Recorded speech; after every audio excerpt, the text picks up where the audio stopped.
લોકસભા ચૂંટણીની જાહેરાત બાદ દેશભરમાં ચૂંટણીનો માહોલ જામ્યો છે. હાલ આદર્શ આચારસંહિતા પણ લાગુ કરી દેવાઈ છે. તો બીજી તરફ નાણાકીય વ્યવહારો પર ચૂંટણી તંત્ર આઈબી સહિતની એજન્સીઓ બાજ નજર રાખી રહી છે.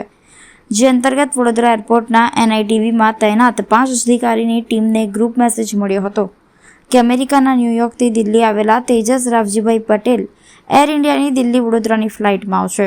જે પેસેન્જર પાસે $60,000 અમેરિકન ડોલર અંદાજે ₹50 લાખની રકમ છે. એરપોર્ટ પર તૈનાત ટીમને મળેલા ગ્રુપ મેસેજના પગલે રાત્રે 8-10 કલાકના સુમારે આવેલી ફ્લાઇટમાંથી ઉતરી એનઆઈટીબીમાંથી પસાર થઈ રહેલા પેસેન્જરને ટીમે ઝડપી પાડી વિશેષ રૂમમાં લઈ જઈ રોકડ રકમના સ્ત્રોત સંદર્ભે પૂછતાછ કરી હતી.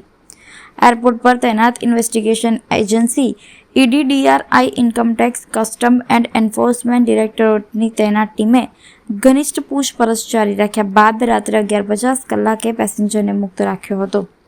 વિદેશથી આવતા પેસેન્જરોએ ઇન્ટરનેશનલ એરપોર્ટ પર ફોરેન્સિક કરન્સીનું ડિક્લેરેશન કરવું પડે છે, જે શરત ચૂકથી તેજસ પટેલ કરી શક્યા ન હતા. જેના પગલે વડોદરા એરપોર્ટ પર આવેલા ઈડીના અધિકારીએ અમેરિકન ડોલર જપ્ત કરી પંચનામું કર્યું હતું.